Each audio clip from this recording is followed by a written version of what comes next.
6 explosions of light tore across the moon's surface while 4 astronauts drifted in absolute silence on its far side.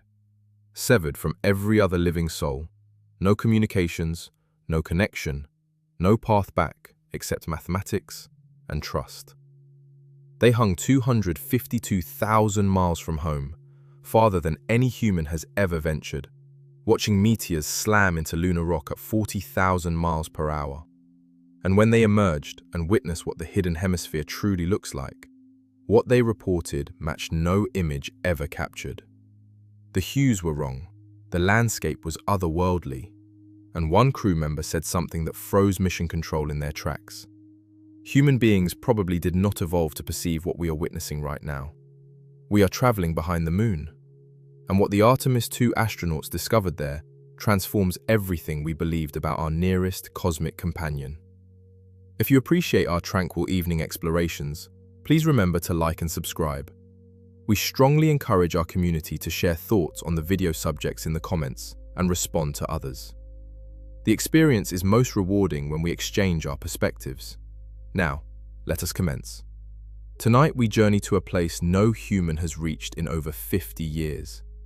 Not to the solar system's edge, not to the Martian surface. We are going to the moon. But not the moon you assume you understand. Not the pale silver sphere you observe on cloudless evenings. Tonight we venture to the opposite side, the hemisphere that turns away from Earth, the side that no human gaze had witnessed directly since 1972. And when the Artemis II team swung around that concealed face on April 6, 2026, what they encountered matched nothing they had trained for. The colors were incorrect. The terrain was alien. And while they floated in silence behind the moon, isolated from every other human consciousness on Earth, they observed rocks hammering into the surface with such force that explosions were visible from 4,000 miles distant. 6 times during their passage, pinpoints of brilliance erupted across the lunar face. 6 impacts, 6 detonations bright enough to register from the cabin of the Orion capsule, and nobody on Earth could contact them. Over the next 2 hours, we will trace the Artemis II expedition from launch to lunar passage, to a solar eclipse that persisted nearly 60 minutes. We will drift behind the moon in complete communications darkness. We will discover why the hidden side bears no resemblance to the visible side, and why that asymmetry has puzzled scientists for generations. We will watch an astronaut shed tears as he names a crater after the spouse he lost. We will uncover what continues striking the moon and why it matters for every subsequent mission. We will learn what cosmic radiation does to human vision in deep space, and we will witness one of the most remarkable spectacles any human being has ever seen. An eclipse observed not from the surface, but from 4,000 miles above the lunar terrain, where the sun vanished behind a black sphere and the corona encircled it like a ring of white flame. This is the account of what Artemis II saw behind the moon, and it begins with a flash. Chapter 1. 6 Flashes on a Dead World. April 6, 2026, 8:35 post-meridian Eastern Time. The sun has just disappeared behind the moon. From the Orion spacecraft's perspective, the entire lunar disk has gone black. It suspends before the crew like an obsidian marble, a perfect circle of void rimmed by the spectral white radiance of the solar corona. The 4 astronauts aboard the vessel named Integrity are floating in their cabin approximately 4,000 miles above the surface. They are 252,756 miles from Earth. That distance exceeds home by more than any human being has ever traveled. Farther than Apollo 13, farther than Apollo 8, farther than any individual in the 300,000-year chronicle of our species. And they are observing the moon perish in darkness. Then it occurs. A point of light erupts on the surface below. Brief, intense, extinguished in less than 1 second. Commander Reed Wiseman observes it first. A flash on the darkened lunar face. He reports it to Mission Control. Then another one. 2 impacts in rapid sequence. rocks from the depths of space slamming into the lunar surface at velocities exceeding 40,000 miles per hour, detonating on contact and generating flashes brilliant enough to be perceived by unaided eyes from thousands of miles away. But Mission Control does not receive 2 of those reports immediately, because 2 of the 6 confirmed impact flashes transpired during the communications blackout, when the Orion spacecraft passed behind the Moon and every radio connection to Earth had ceased. Canadian astronaut Jeremy Hansen reported witnessing 2 flashes during those 40 minutes of silence. He and the crew were the sole witnesses, 4 human beings watching explosions on a lifeless world with no means to inform anyone. By the time the passage ended, the crew had documented 6 confirmed impact flashes. NASA lunar scientist Kelsey Young was euphoric. She reminded the crew that citizen scientists back on Earth had been monitoring the visible side of the Moon simultaneously. If the impacts struck the visible hemisphere, there was a possibility that amateur astronomers had captured them as well, permitting researchers to cross-verify and confirm the observations from multiple perspectives. It was the first occasion in history that human eyes in lunar space and telescopes on Earth might have observed the identical impact event concurrently. But the flashes were not unexpected, not to the scientists. What surprised them was the crew's reaction. Because the Moon, despite everything taught in educational institutions, is not a tranquil place. It is a target zone, a firing range, a world with no atmosphere, no barrier, no defense whatsoever against the relentless bombardment of the solar system. NASA's Meteoroid Environment Office has been observing the Moon since 2005, using twin telescopes at Marshall Space Flight Center in Alabama. In those years, they have catalogued over 443 candidate impact flash events across the Atlantic. The European Space Agency operated a program called NELIOTA, abbreviation for Near-Earth Objects, Lunar Impacts and Optical Transients, using a 1.2-meter telescope at the Cryoneri Observatory in Greece. Between 2017 and 2023, NELIOTA detected 192 validated lunar impact flashes, and those are merely the ones observable from Earth. The mathematics are staggering. According to NELIOTA data, the entire lunar surface is struck by approximately 7.4 sporadic meteoroids per hour under normal conditions. During meteor showers, when Earth and the Moon traverse the debris trails of comets, that number rises to 12.6 impacts per hour. The rocks are mostly small. 75 to 80% possess masses under 200 grams and radii under 3 centimeters. They are pebbles, gravel, the kind of debris you would dismiss on a hiking path without consideration. But those pebbles are moving at speeds between 20 and 72 kilometers per second. That is 45,000 to 160,000 miles per hour. At those velocities, a rock the dimension of a golf ball carries the energy of a small explosive. It slams into the surface, vaporizes itself and the surrounding soil, excavates a crater several feet across, and produces a flash of light that reaches temperatures between 2000 and 4500 Kelvin, hot enough to melt steel, hot enough to radiate visible light. And because the Moon has no atmosphere, there is nothing to decelerate these projectiles. On Earth, the vast majority of space debris combusts in the upper atmosphere. The shooting stars you observe on summer evenings are tiny fragments of rock and ice vaporizing from friction 60 miles above your head. They never reach the ground. On the Moon, every single one hits. Every grain of sand, every pebble, every boulder.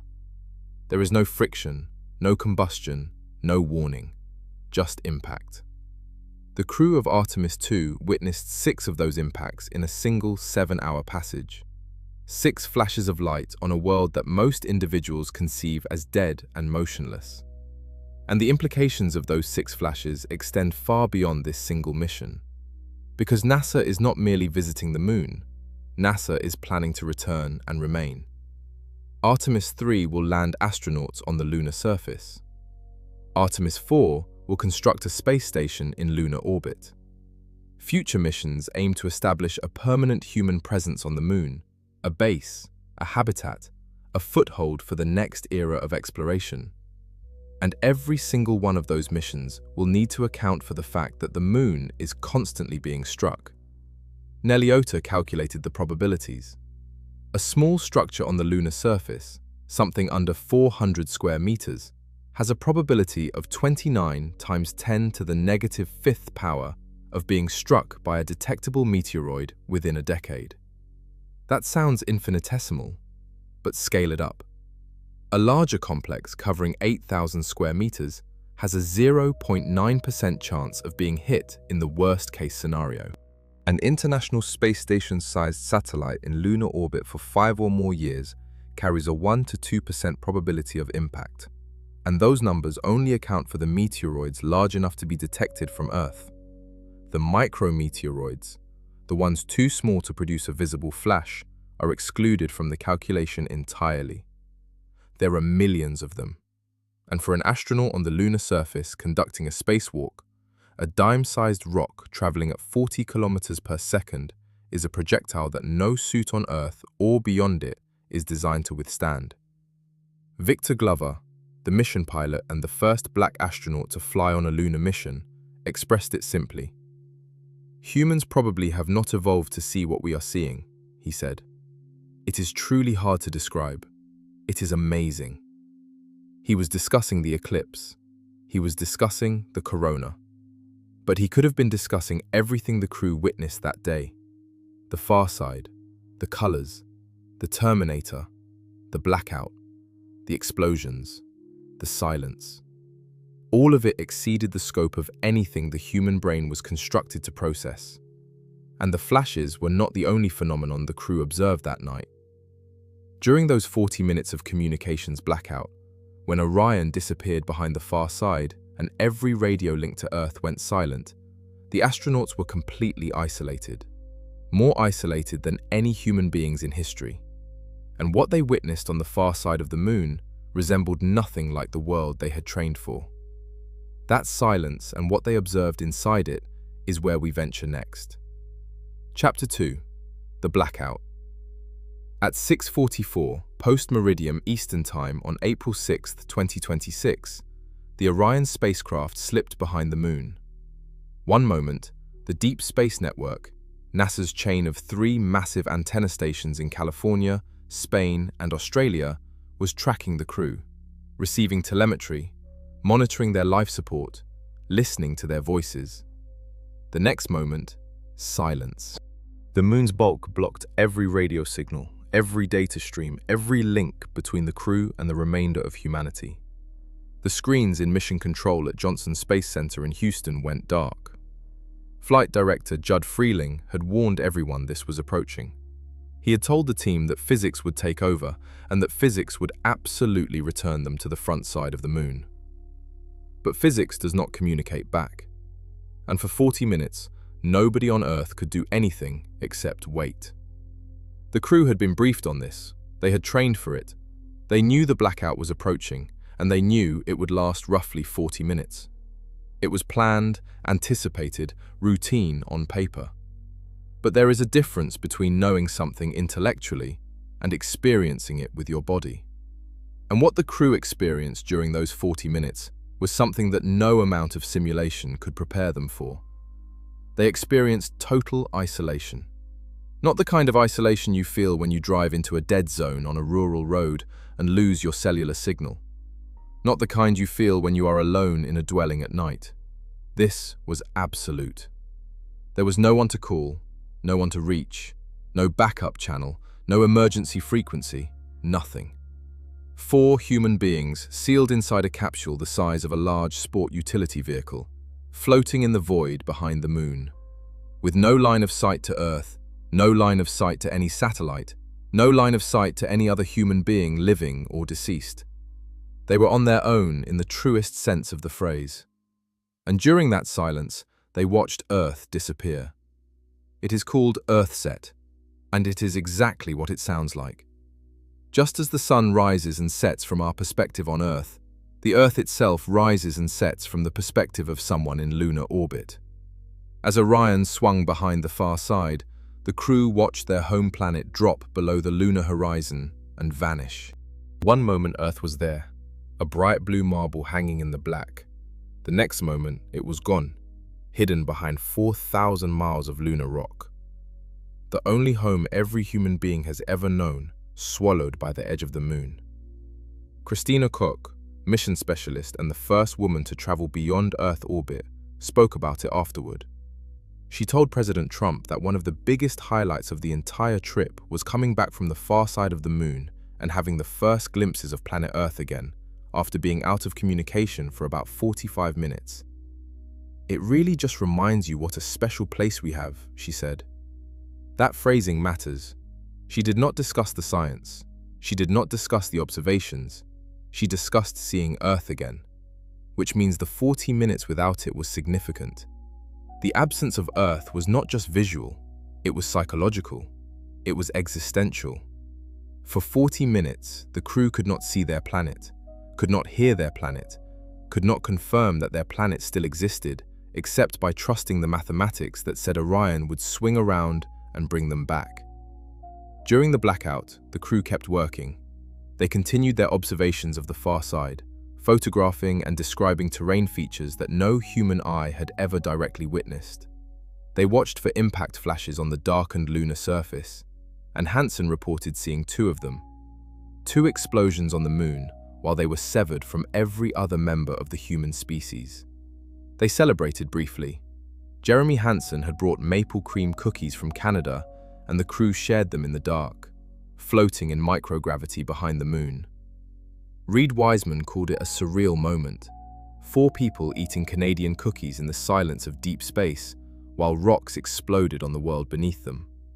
This was not the first time astronauts had experienced this kind of blackout behind the moon. Every Apollo crew that orbited the moon went through the same communications loss. Apollo 8 in 1968 was the first. Jim Lovell, Frank Borman, and Bill Anders lost contact with Houston as they became the first humans to see the far side. They were alone, behind the moon, on Christmas Eve.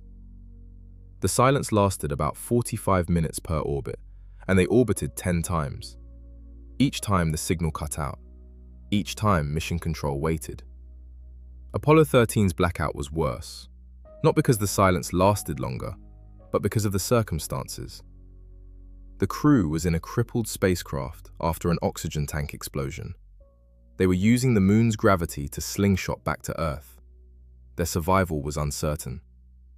When they disappeared behind the moon, nobody in Houston knew if they would come back out the other side alive. They did, but the waiting was among the longest minutes in the history of the space program. Apollo 11, Apollo 12, Apollo 14 through 17, all of them experienced the same loss of signal behind the far side. Every crew that has ever gone to the moon has spent time in that silence, and every crew that will go in the future will experience it again. Because the physics have not changed. The moon still blocks radio waves. The far side still faces away from Earth. And until we build a relay satellite network around the moon, every spacecraft that swings behind it will go dark. The Artemis II blackout lasted from 6:44 to 7:24 post-meridian, 40 minutes. During that time, the spacecraft made its closest approach to the moon, just 4,067 miles above the surface. That is close enough that the moon filled the cabin windows, close enough that the crew could see individual craters, ridges, and boulders. And at 7:07 post-meridian, still behind the moon and still in blackout, the crew reached their maximum distance from Earth, 252,756 miles, the farthest any human being has ever been from home. They broke the record in silence. No cheering from Mission Control, no live broadcast, no one watching. Just 4 people and the mathematics.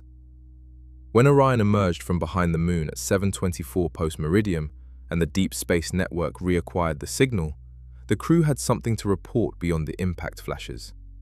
They had seen the far side up close, and what they described forced scientists to reconsider what they thought they knew about the moon. Because the far side of the moon does not look like the near side. It does not look like any photograph the crew had studied. The terrain is different. The colors are different. The texture is different. And the reason for that difference is one of the oldest and deepest mysteries in planetary science. The moon has two faces, and no one can fully explain why. Chapter 3. The Two-Faced Moon. Look up at the moon on a clear night, and you will see a face you have known your entire life. The bright highlands. The dark splotches that ancient people called seas. The pattern that some cultures see as a rabbit, others as a face, others as a woman carrying sticks. It is familiar, comforting. The same side the moon has shown to Earth for billions of years. Because the moon is tidally locked, rotating at exactly the same rate it orbits Earth, so the same hemisphere always faces us. But there is another side, and the Artemis II crew saw it. As Orion swung around the far side, the astronauts photographed and described terrain that looked nothing like the near side. Christina Cook reported on the colors first. "The more I look at the moon," she said, "the browner and browner it looks." The crew described shades of brown and blue, greenish hues in the highlands, subtle variations in tone that revealed mineral composition in ways no satellite image had ever captured. They compared notes during shift changes and found they were seeing different things depending on the angle and lighting. This was exactly the kind of data NASA's science team wanted. Human eyes perceiving nuances that orbital cameras miss. But the most striking observation was not the colors. It was the absence. The far side has almost no Maria. Maria are the dark plains you see when you look at the near side from Earth. Those dark splotches are ancient lava flows, basalt that poured across the surface billions of years ago and hardened into smooth, dark sheets. The near side is 31% Maria. Almost a third of its surface is covered in these volcanic plains. The far side is less than 1%. It is a battered, ancient, crater-saturated landscape of pale highland rock. No lava plains, no dark seas, no familiar features, just craters on top of craters on top of craters, stretching to the horizon in every direction. A surface that has been hammered for 4.5 billion years without the volcanic resurfacing that smoothed out so much of the near side. The difference is not cosmetic. It runs deep.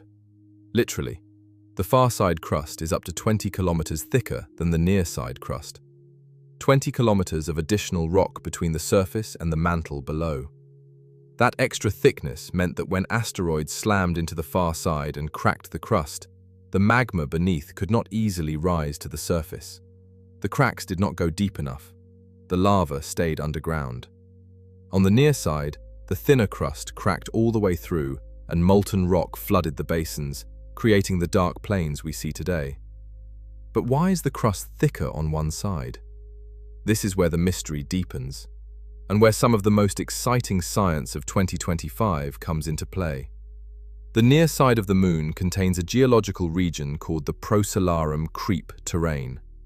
Creep stands for potassium, rare earth elements, and phosphorus.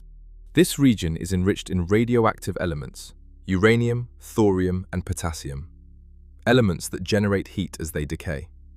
For billions of years, this radioactive furnace drove volcanic activity on the near side. It kept the interior warm. It powered the eruptions that flooded the basins. It made the near side geologically active, while the far side sat cold and quiet. A 2025 study published in the journal Nature by Park and colleagues confirmed this interior temperature asymmetry using tidal response data. By measuring how the moon deforms slightly in response to the gravitational pull of the Earth, they determined that the near side mantle is measurably warmer than the far side mantle. The difference is baked into the moon's interior. It is not a surface effect. It goes all the way down. And in September of 2025, a study published in Nature Geoscience took the investigation even further.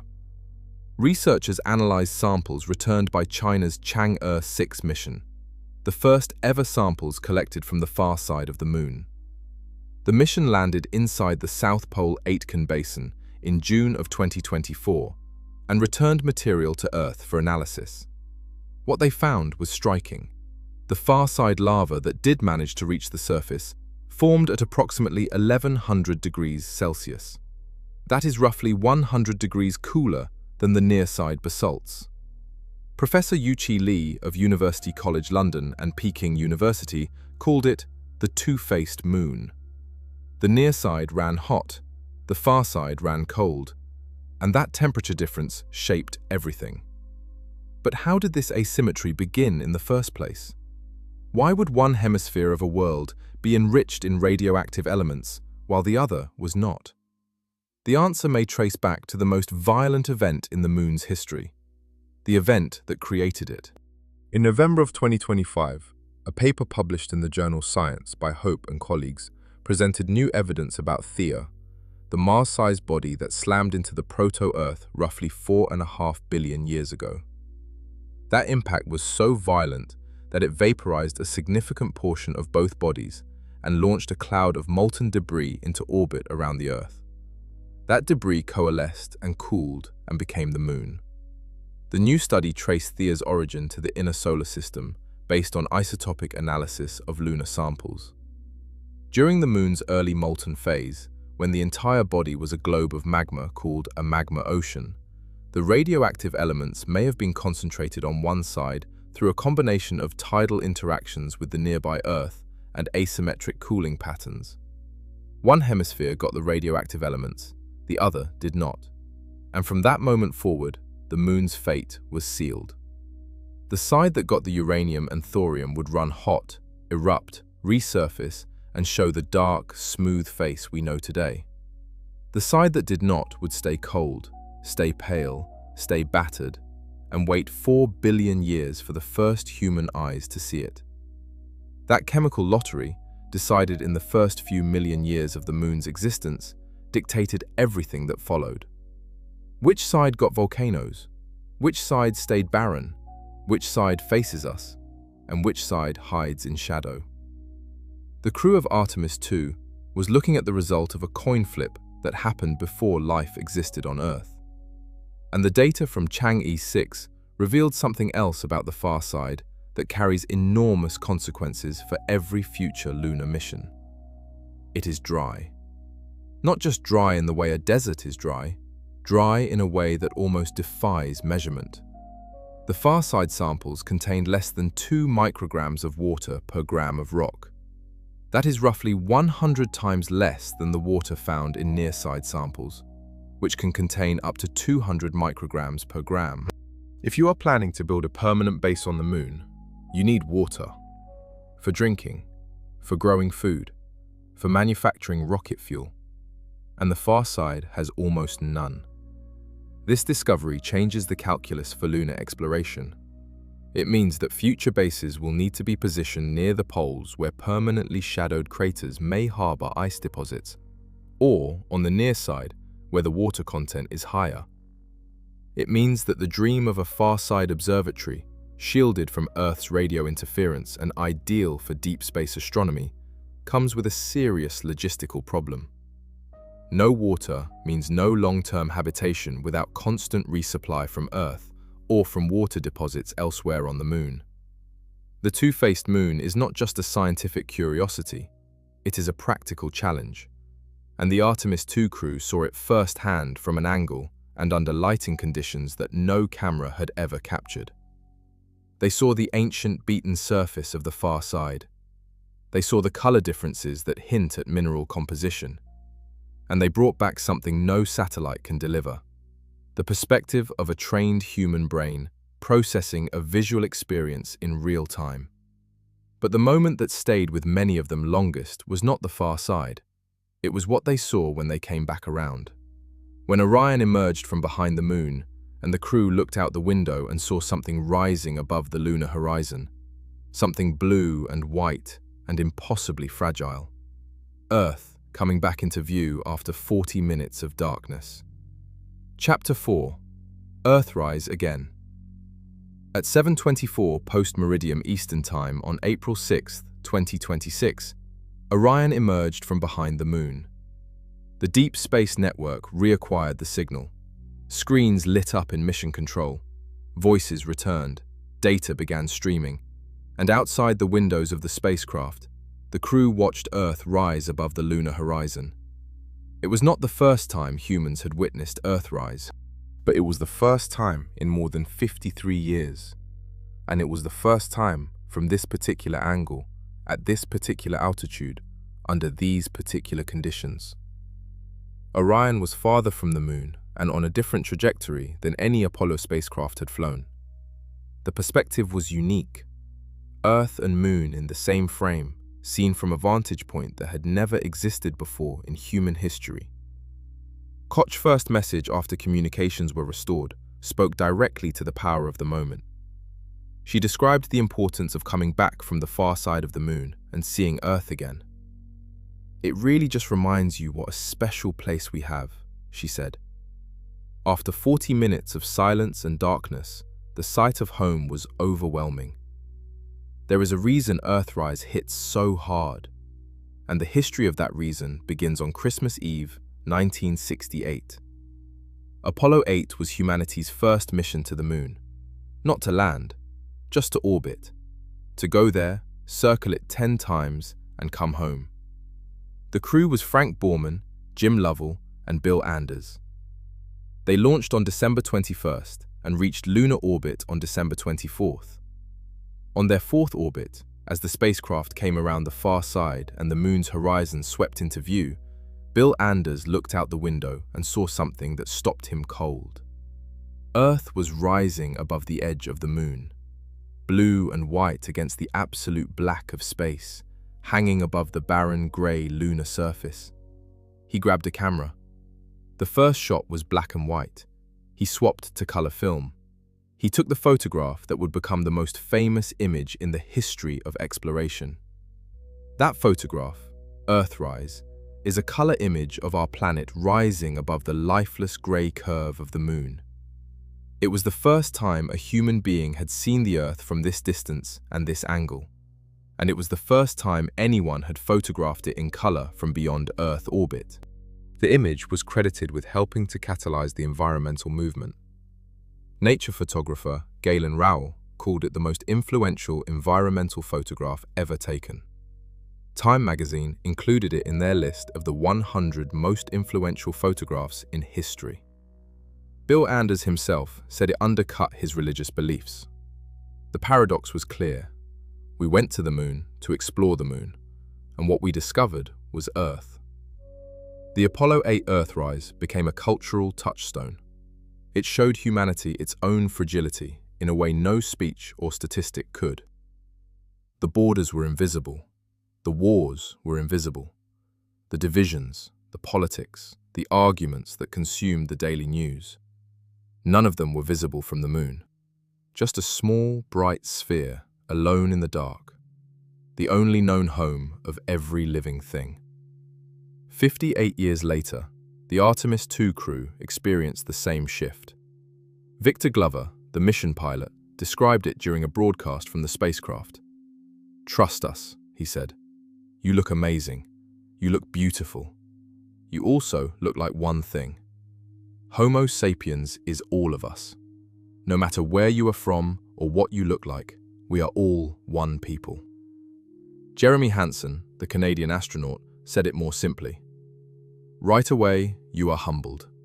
The fact that 4 of us get to be out here just brings you to your knees." Scientists and psychologists have a name for this shift. It is called the overview effect. The term was coined by space philosopher Frank White in 1987 to describe the cognitive shift that astronauts experience when they see Earth from space. It is not just awe, though awe is part of it. It is a fundamental change in perspective. The borders disappear. The conflicts shrink. The planet looks like what it is, a single system, a single organism, a single home shared by everything alive. Astronauts who experience the overview effect often describe it as life-changing. They say it stays with them. They say they never see the world the same way again. The Apollo 8 crew experienced it first. The Artemis II crew is experiencing it now. And if humanity continues to go to the moon and beyond, more and more people will experience it in the years ahead. There is an argument to be made that this psychological transformation is not just a byproduct of space travel. It may be one of the most important reasons to go. Not for the science, not for the resources, not for the geopolitics, but for the perspective. For the reminder that down here on the surface, we are all standing on the same rock. The crew carried something with them that made the connection to Apollo 8 tangible. Before the mission, they had been given the original Apollo 8 silk mission patch that had flown with Jim Lovell to the moon in 1968. They brought it aboard Orion and showed it off during the flyby. The patch had traveled to the moon twice now, once in 1968 and once in 2026, carried by different hands but on the same journey. And Lovell himself had one final connection to make. Just 2 months before his death in August of 2025, at the age of 97, Jim Lovell recorded a wake-up message for the Artemis II crew. On the morning of the flyby, Mission Control beamed it up to the spacecraft. "Hello, Artemis II," Lovell said. "This is Apollo astronaut Jim Lovell. Welcome to my old neighborhood. It is a historic day, and I know how busy you will be, but do not forget to enjoy the view." The crew listened to the voice of a man who had orbited the moon on Christmas Eve 1968 and nearly died trying to get back from it in 1970. A man who had seen Earth rise with his own eyes and lived another 57 years with the memory. A man who understood what the Artemis II crew was about to experience because he had experienced it first, and who wanted them to know, above all else, to enjoy the view. Wiseman's response was quiet. "It is just a real honor to have that on board with us," he said. "Let us go have a great day." And then they got to work. Because while the overview effect was transforming their perspective, NASA's science team was fixated on something else entirely. The colors the crew had been reporting from the lunar surface. Browns, blues, greens, shades that do not appear in satellite images. What were the astronauts seeing that decades of orbital cameras had been missing? And why did NASA specifically design this mission to put human eyes above the moon instead of sending another robot? The answer goes to the heart of why we send people into space at all, and it begins with a sandbox. Chapter 5: What Human Eyes See That Cameras Cannot. Artemis II had 10 science objectives for the lunar flyby. One of the most important had nothing to do with instruments, sensors, or spectrometers. It had to do with eyeballs. Specifically, it had to do with what the human eye can perceive that no satellite camera can replicate. Kelsey Young, the Artemis II lunar science lead, explained it before the flyby. "The human eye," she said, "especially when it is connected to a well-trained brain, is capable of, just in literally the blink of an eye, making nuanced color observations." That sentence is deceptively simple. It contains the entire argument for sending humans to the moon instead of another robot. Here is the problem. Satellites like the Lunar Reconnaissance Orbiter have mapped the moon in extraordinary detail since 2009. We have high-resolution images of nearly every square meter of the lunar surface. We know the topography. We know the mineral composition in broad strokes. We can measure elevation, crater depth, shadow length, and albedo from orbit with precision that would have astounded the Apollo generation. But those images are captured in specific wavelength bands. The camera records light at fixed frequencies, like playing a piano with only certain keys available. The human eye does not work that way. It perceives a continuous spectrum. It can detect subtle gradations of color that fall between the wavelength bands a satellite is designed to measure. And crucially, the human eye adapts in real time to changing lighting conditions. As Orion moved across the lunar surface, the angle of illumination shifted constantly. The same crater would look different from 1 minute to the next as the sun's light hit it at a new angle. Young used an analogy to explain this. "Think of a sandbox," she said. "Change the angle of light on sand, and you either see color and albedo, or you see topography and morphology. You can tell whether the surface is rough or smooth, red or grey, reflective or dull, depending entirely on where the light is coming from. An orbiting satellite captures the surface under one set of lighting conditions per pass.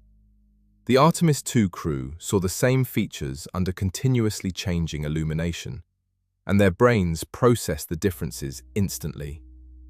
The crew worked in pairs.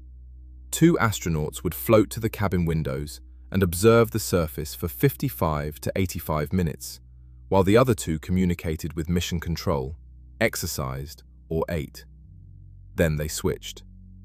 Reed Wiseman and Jeremy Hansen took the first shift. Christina Cook and Victor Glover took the second. Each pair described what they saw in real time, narrating their observations to the science team in Houston's Science Evaluation Room. And here is where it gets charming. To keep their eyes dark adapted so they could perceive subtle color differences on the surface, the crew improvised. They draped a t-shirt over one of the cabin windows as a shroud to block stray light from inside the spacecraft.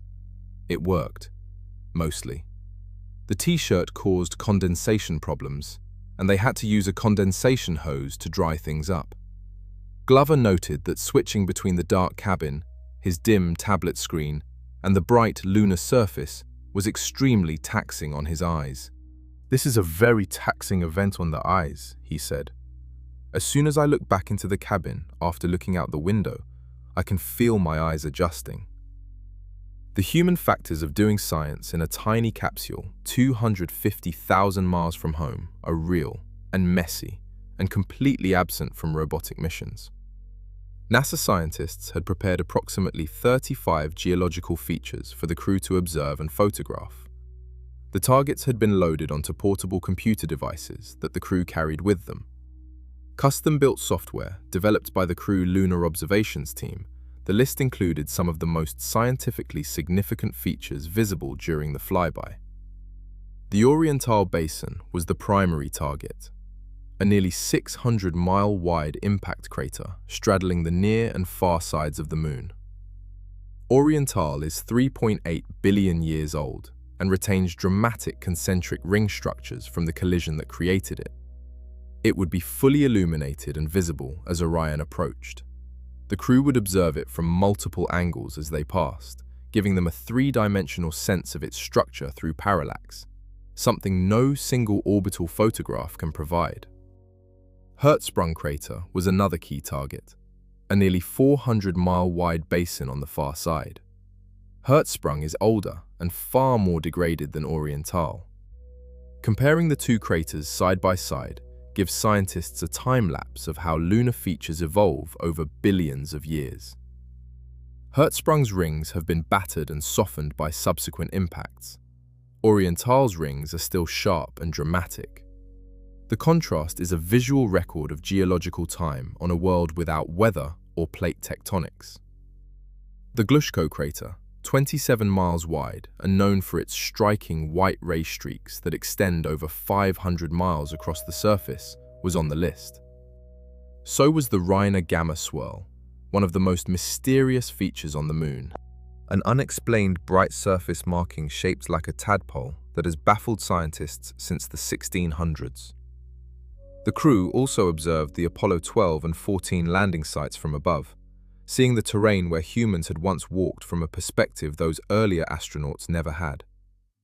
And then there were the targets the crew was not expecting to feel emotional about. While scanning the surface with their cameras and naked eyes, they identified 2 small, previously unnamed craters. What happened next became the most human moment of the entire mission. Koch summed up the observing experience in a way that captured both the science and the emotion. "At one point, towards the end of my time in Window 3, she said, I just had an overwhelming sense of being moved by looking at the Moon. That is the data point no satellite can return. The emotional response of a trained scientist to the raw visual experience of seeing another world up close with her own eyes. It is subjective, it is unquantifiable, and it is irreplaceable." After the flyby, Young radioed up to the crew one final time. "I cannot say enough how much science we have already learned," she said. and how much inspiration you have provided to our entire team, the lunar science community, and the entire world with what you were able to bring today. You really brought the moon closer for us today. That phrase, "you brought the moon closer," is the answer to why we send humans. Robots collect data, humans collect meaning. And sometimes the meaning is what matters more. The crew had one more act of meaning to deliver before the flyby ended, and it began with 2 small craters and a name that no one in Mission Control was expecting to hear. Chapter 6.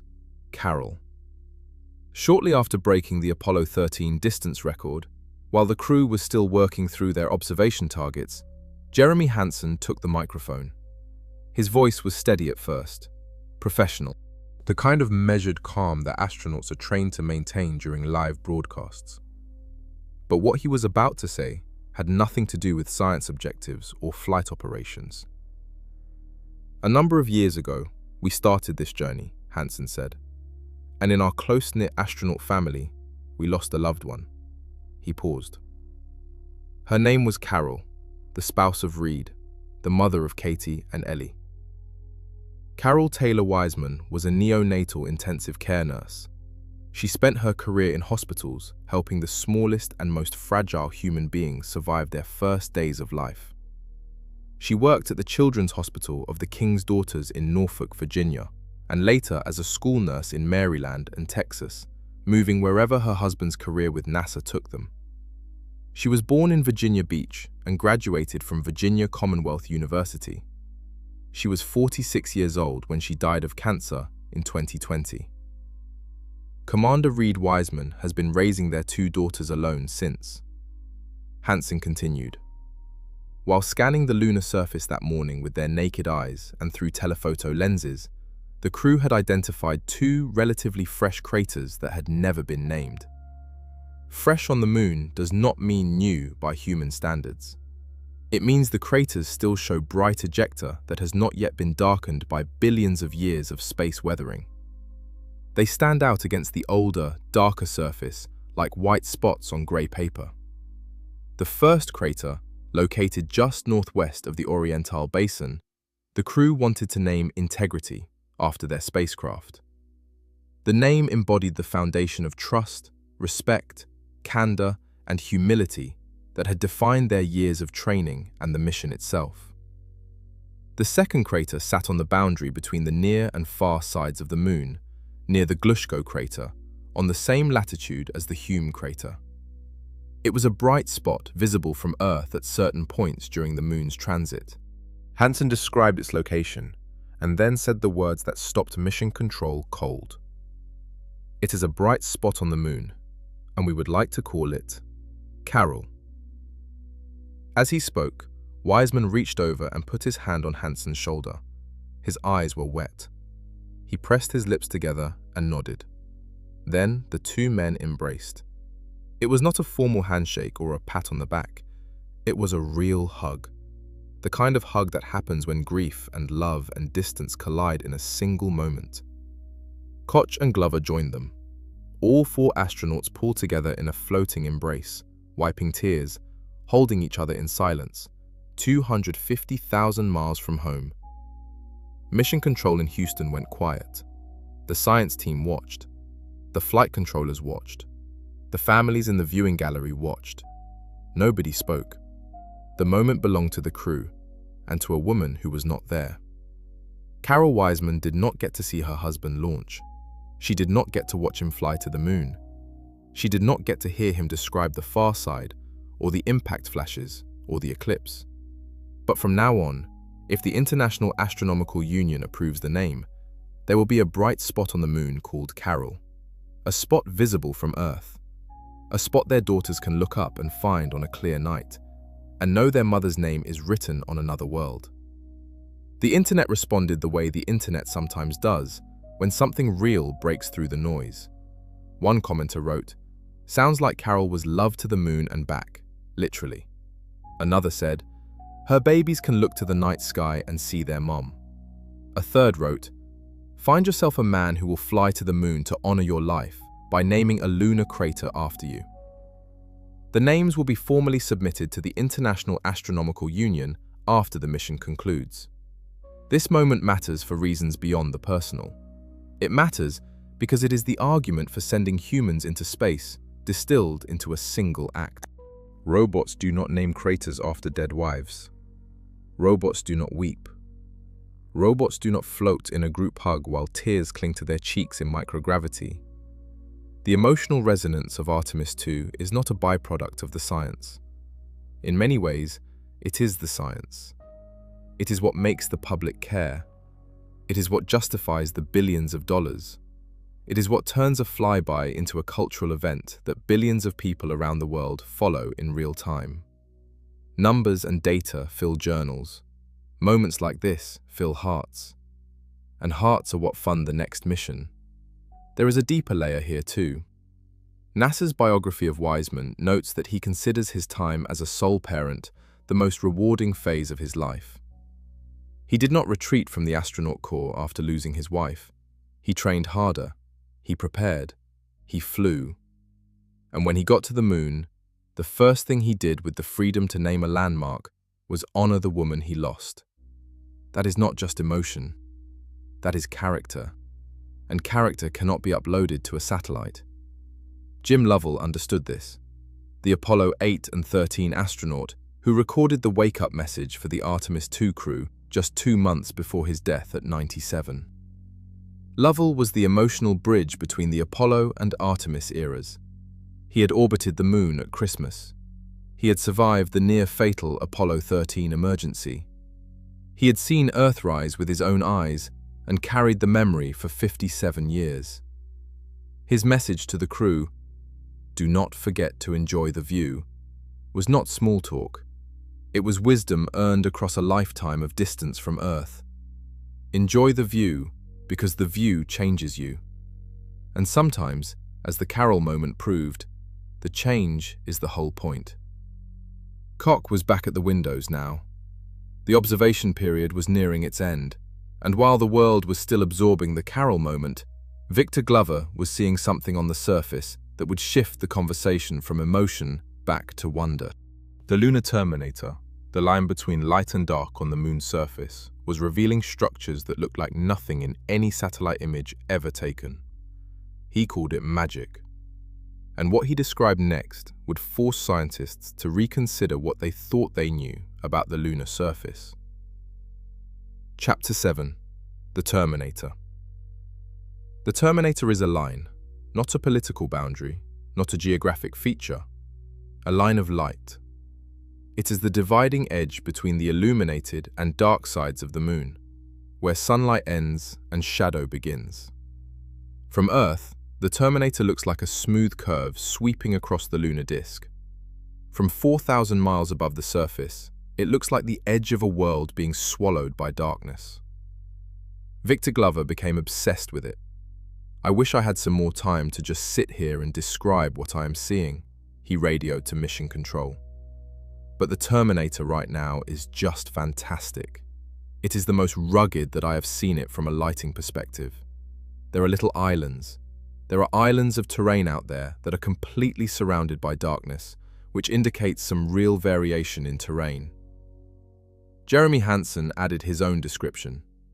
"When you look at the Terminator," he said, "it is just like impossibly rugged, and it reminds you that the whole far side is that way."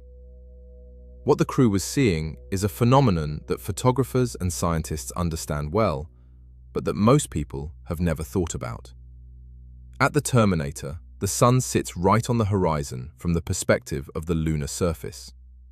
The light comes in at an extreme angle, almost parallel to the ground. When light strikes a surface at that angle, it casts enormously long shadows. Every ridge, every hill, every crater rim throws a shadow that stretches across the landscape like a finger pointing away from the sun. Features that would be invisible in overhead sunlight suddenly leap out of the surface in three-dimensional relief. This is why human eyes at this particular viewing angle see things that satellites miss. Orbital cameras photograph the moon from directly above. From that perspective, the sun lights the surface more or less evenly, and small features cast short shadows that can be lost in the resolution of the image. But from the Terminator angle, from the side, the long shadows expose micro-ridges, subtle fractures, ancient collapsed lava tubes, and tiny elevation changes that would otherwise be invisible. The Terminator is a revealer. It strips away the moon's smooth appearance and shows you what is actually there. And what is actually there is chaos. Glover described islands of light surrounded by complete darkness. These are mountain peaks and crater rims that catch the last rays of sunlight, while the valleys around them have already fallen into night. The effect creates a landscape that looks shattered, broken, alien. Glover said it looked like he had gone science fiction. After all of the amazing sights that we saw earlier, he told Mission Control, we just went sci-fi. Koch added another observation that carried scientific weight. She described the bright young craters that stood out against the older surface. What it really looks like, she said, is a lampshade with tiny pinprick holes and a light shining through. They are so bright compared to the rest of the moon. Those bright craters are geologically young. Their ejecta, the material blasted out during the impact that formed them, has not yet been darkened by space weathering. On the moon, space weathering is a slow process, where solar wind particles and micrometeorite impacts gradually darken and redden the surface over millions of years. Fresh craters have bright white ejecta that slowly fades to match the surrounding terrain. The distribution of these bright craters tells scientists about recent impact rates, how many there are, where they are concentrated, and how quickly they darken. All feed into models of how the lunar surface evolves over time. And then, Glover reported something that caught even the science team off guard. Some mountain peaks near the Terminator were so bright that they looked as though they were covered in snow. Of course, it was not snow. The moon has no water on its surface in liquid or solid form in quantities visible to the eye. What Glover was seeing was fresh, unweathered rock, possibly plagioclase highland material reflecting sunlight at a low angle with extraordinary brilliance. The whiteness of the peaks against the black shadow of the valleys created a visual contrast so extreme that it resembled a snow-covered mountain range on Earth. This observation matters because it reveals how dramatically viewing geometry affects what the moon looks like. Every photograph you have ever seen of the moon was taken from one angle under one set of lighting conditions. The orbital cameras that have mapped the surface captured it from above.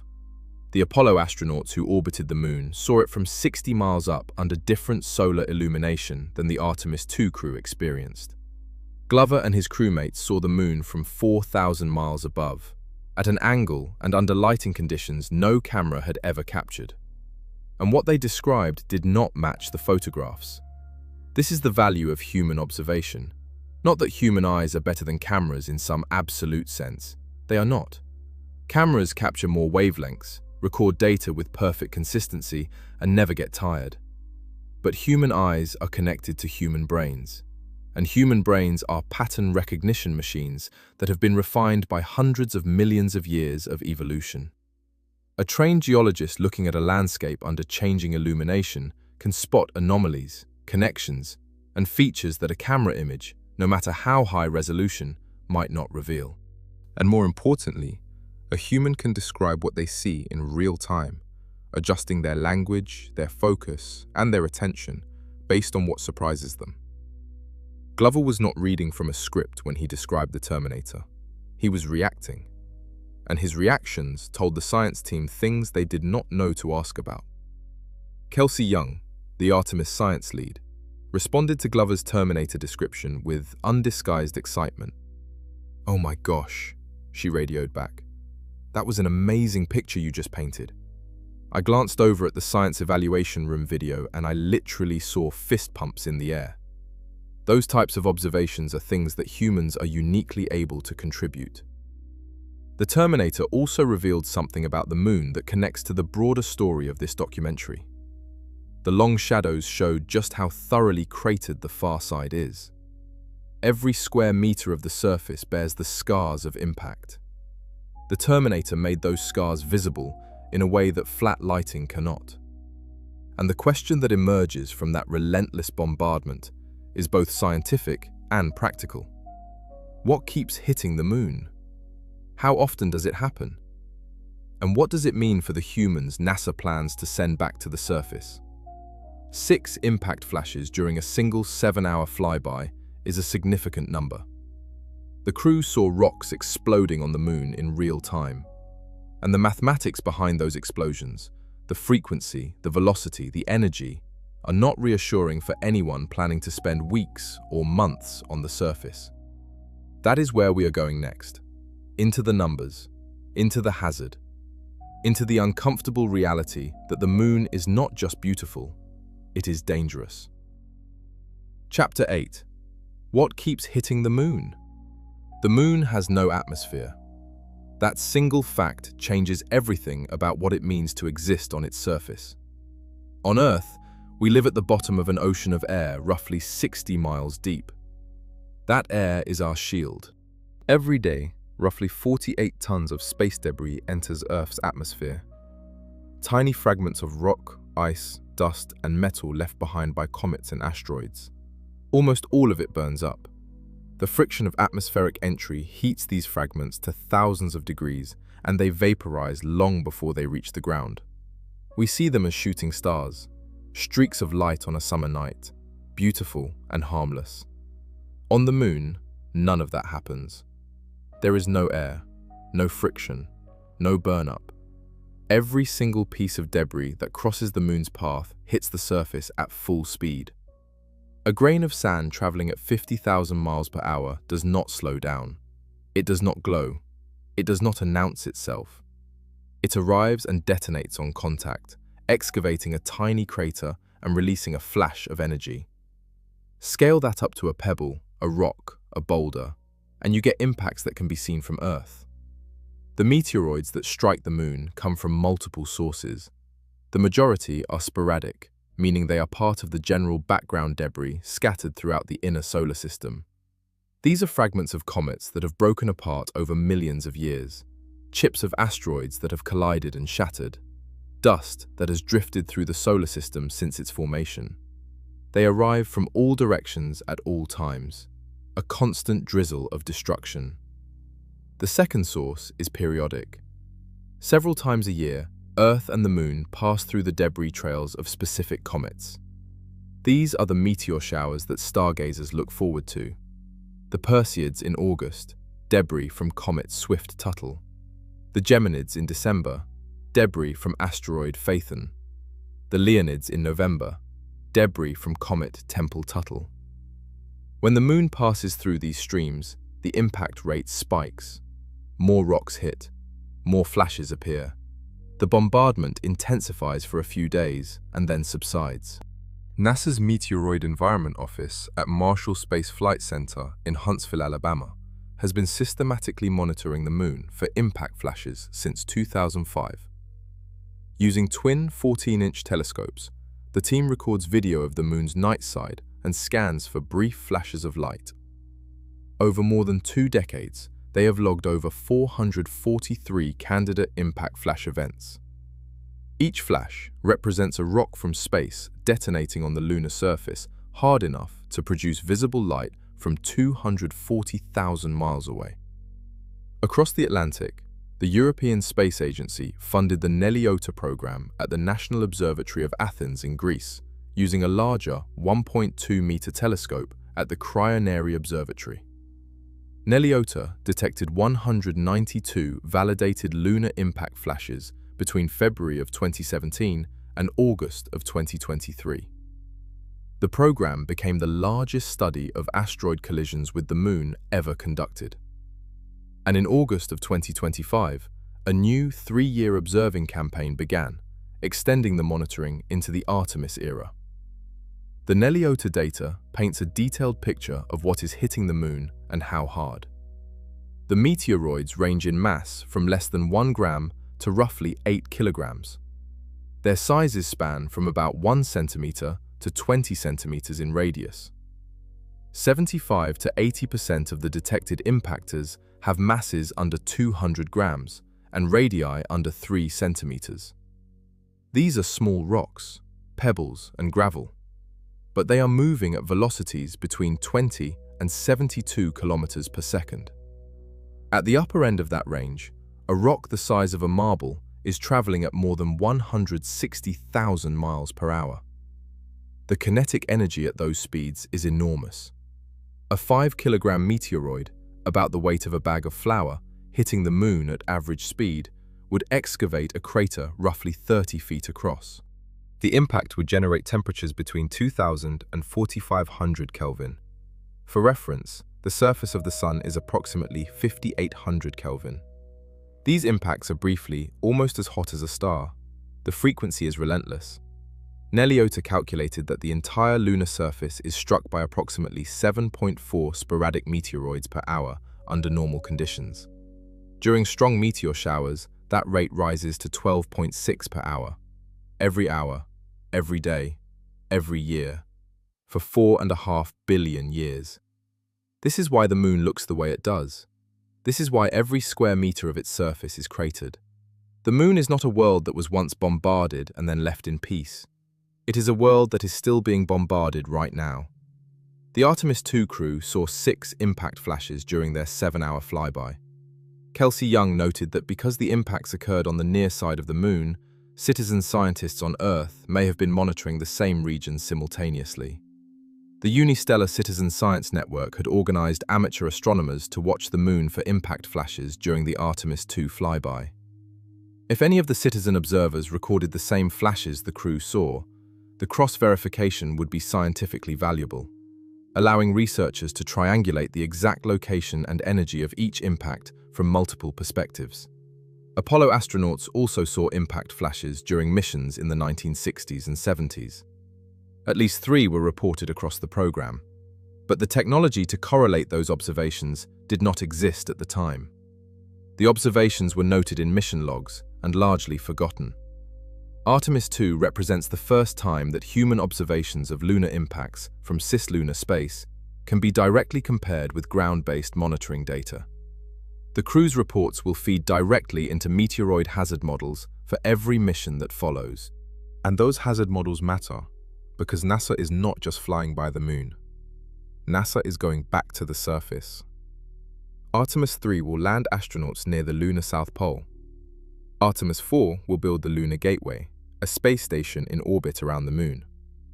Future missions envision permanent habitats, research stations, and eventually a sustained human presence. Every one of those plans must account for the bombardment. Nelliota calculated the probabilities. A small lunar structure covering less than 400 square meters has a probability of 29 times 10 to the negative 5th power of being struck by a detectable meteoroid within a decade. Tiny, almost negligible. But scale it up. A larger complex or cluster of structures covering 8,000 square meters has a 0.9% chance of being hit in the worst-case scenario when both validated and suspected impact events are factored in. And an ISS-sized satellite in lunar orbit for 5 or more years carries a 1 to 2% probability of meteoroid impact. These numbers only include the meteoroids large enough to produce detectable flashes. The micrometeoroids, particles smaller than a millimeter, are not included. There are millions of them. Billions. They are too small to see, too small to track, too small to avoid. And for an astronaut conducting a spacewalk on the lunar surface, even a micrometeorite at orbital velocity is a projectile moving faster than any bullet ever fired on Earth. No spacesuit currently in existence is designed to withstand that kind of impact energy. The moon's lack of atmosphere means there is no warning system. On Earth, we can track large asteroids and predict their paths years in advance. We can see meteors burning in the atmosphere and calculate where they might land.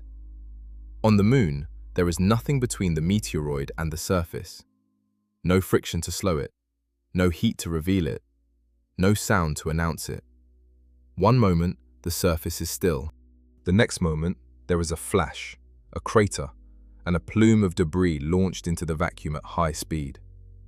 The flashes the Artemis II crew saw were beautiful in a terrible way, points of light erupting on a dark world.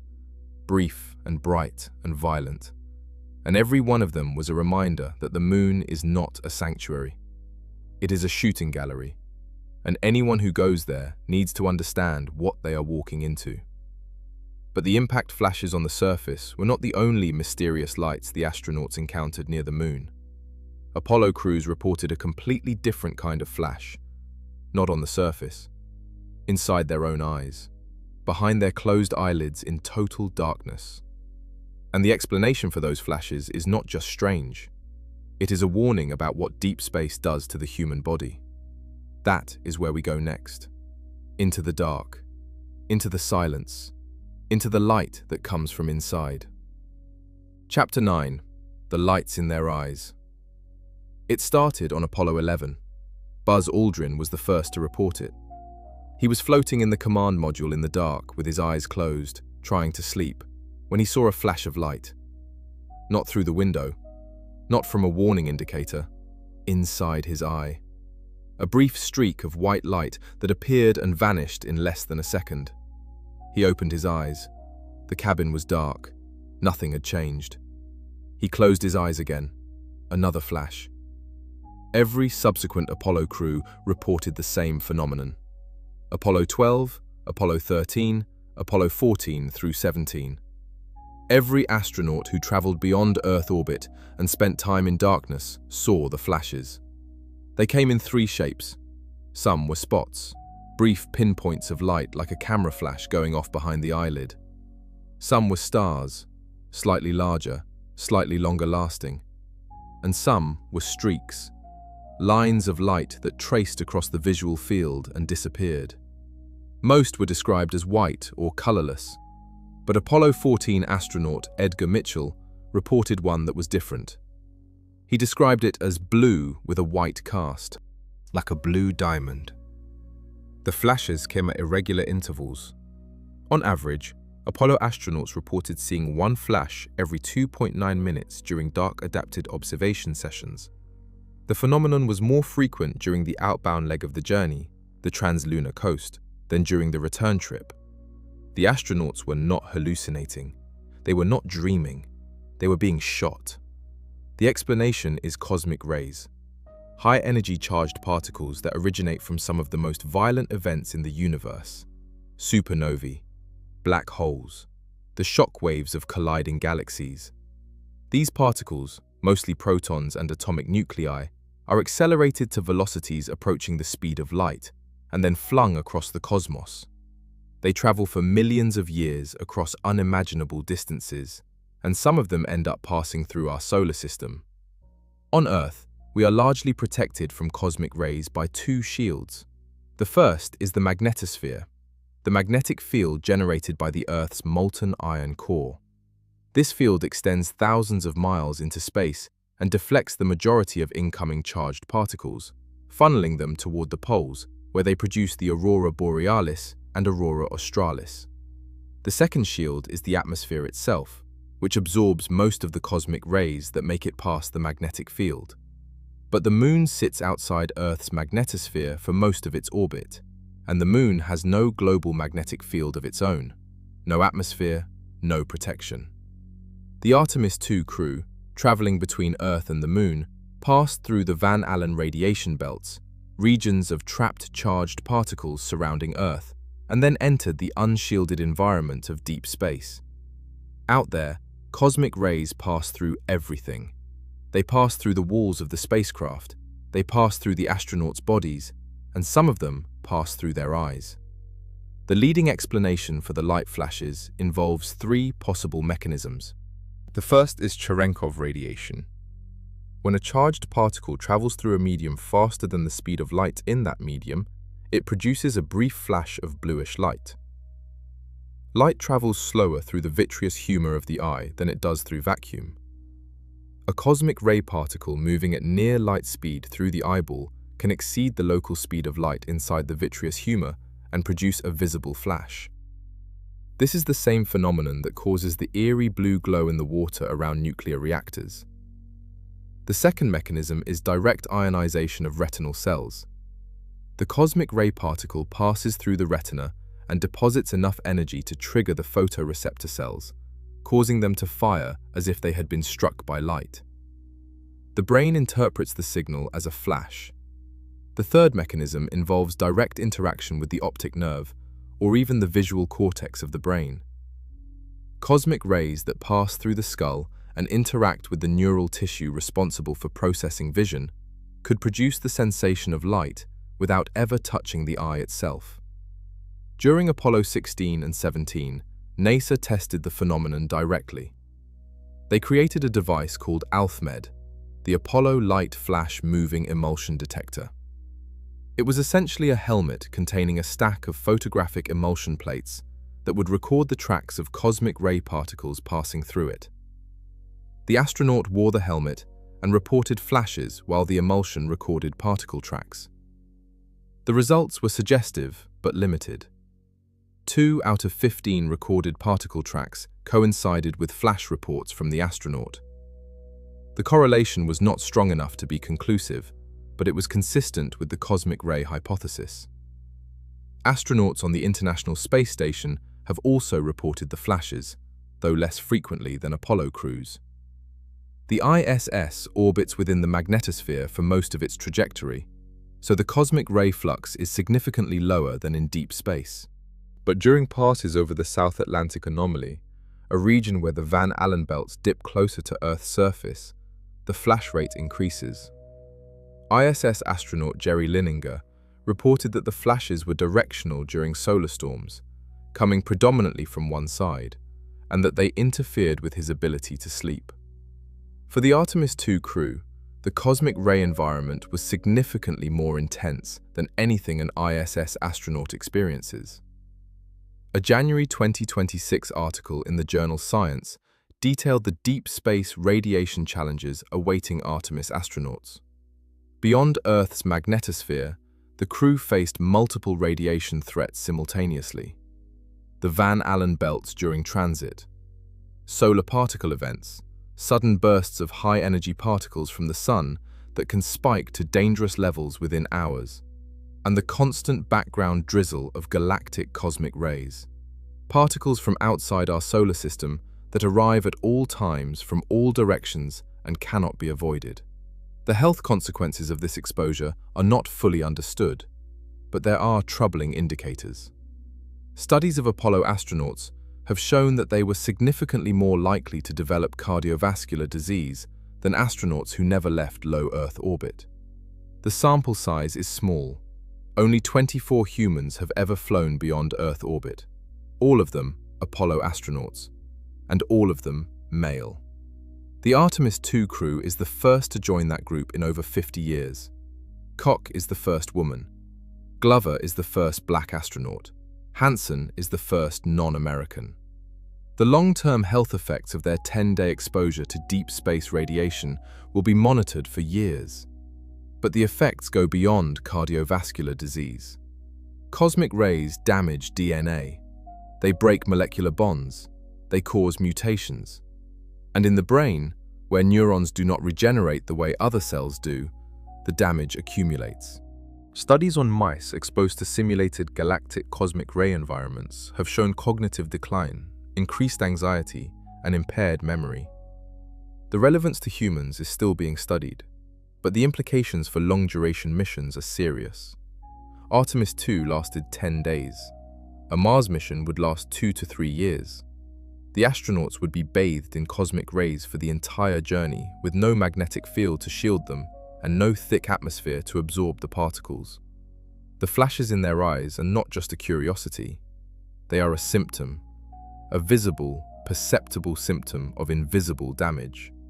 Every flash represents a cosmic ray particle passing through the astronaut's head at nearly the speed of light, depositing energy, breaking bonds, and moving on. The astronauts can see the damage happening in real time. They just cannot stop it. The cosmic rays that shoot through astronauts' eyes are one piece of a larger puzzle about the moon's relationship with the most energetic particles in the universe.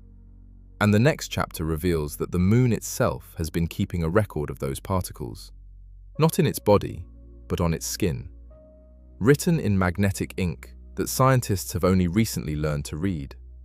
Chapter 10. the magnetic tattoos. One of the 35 targets the Artemis II crew observed during the flyby was a feature that has baffled scientists since the Renaissance. It is called Rhina Gamma. It sits in Oceanus Procellarum, the largest of the dark lava plains on the near side, and it looks like nothing else on the Moon. Rhina Gamma is a bright, tadpole-shaped marking on the surface.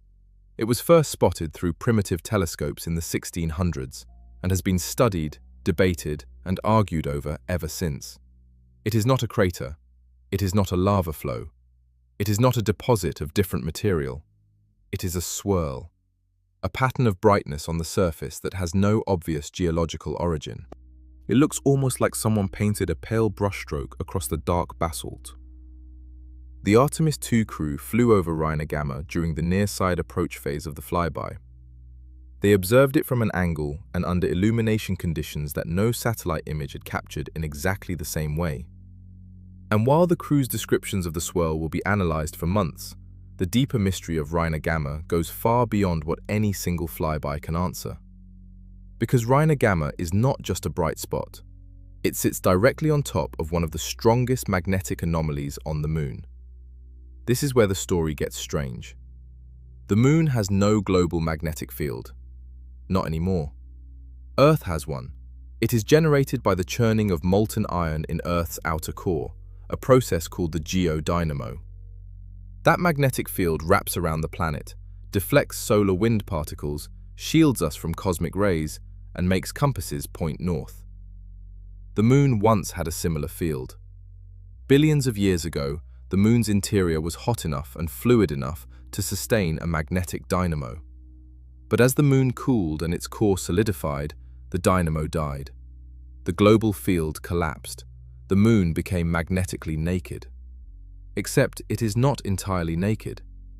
Scattered across the lunar surface are dozens of localized magnetic patches, small regions where the surface rocks retain a magnetic signature, like a tattoo left behind by a field that no longer exists. These magnetic anomalies are weak by terrestrial standards, typically a few hundred nanoteslas compared to Earth's field of about 50,000 nanoteslas. But they are there. And many of the Moon's bright swirls, including Rhina Gamma, sit directly on top of them. The leading theory for how the swirls form is elegant and counterintuitive. It is called the magnetic sunscreen hypothesis. Here is how it works. The sun constantly blows a stream of charged particles outward through the solar system. This stream is called the solar wind. On Earth, the magnetosphere deflects most of these particles. On the Moon, which has no global field, the solar wind hits the surface directly.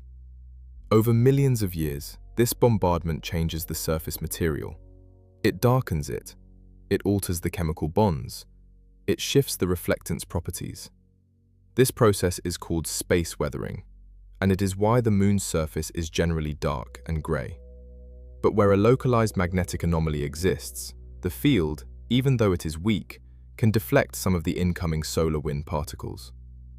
The surface beneath the magnetic patch receives less bombardment, less space weathering, less darkening. It stays brighter. The result is a visible bright marking on the surface that corresponds to the shape and extent of the underlying magnetic field. A 2018 study published in Communications Physics tested this idea with computer simulations and found that the magnetic field around Rhina Gamma is the right shape and strength to reproduce the observed swirl pattern. The model works. The magnetic sunscreen hypothesis explains Rhina Gamma, but it does not explain everything. Not every magnetic anomaly on the Moon produces a visible swirl. The magnetic field has to be the right strength and configuration. Too weak, and it does not deflect enough solar wind to make a difference. Too strong, and the pattern does not match the observed features.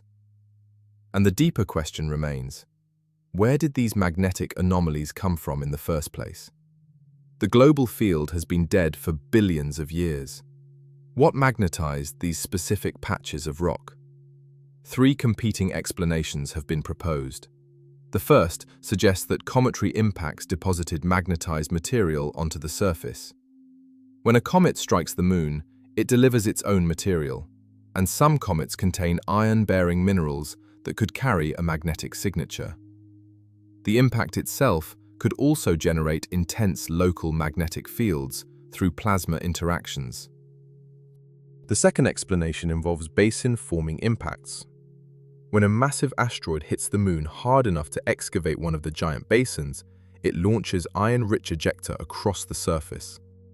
If this material was heated above its Curie temperature and then cooled in the presence of the Moon's ancient magnetic field, it would lock in a permanent magnetic signature.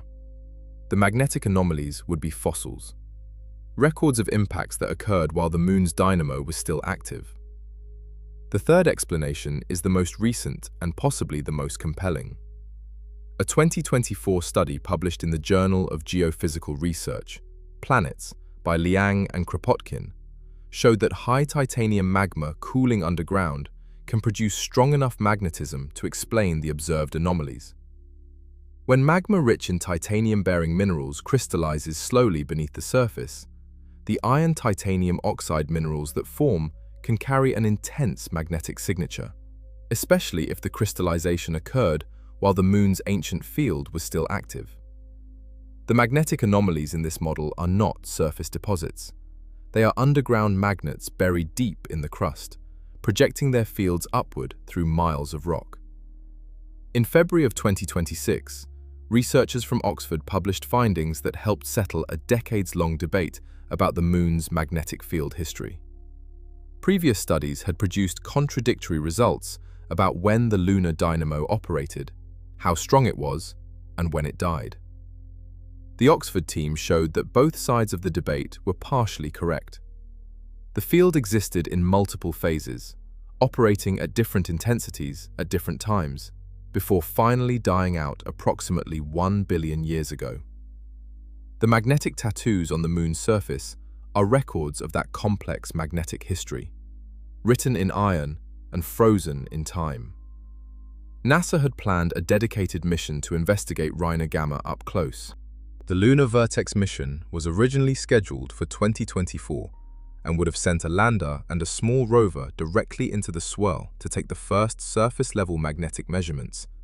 The mission has been rescheduled, but remains a priority.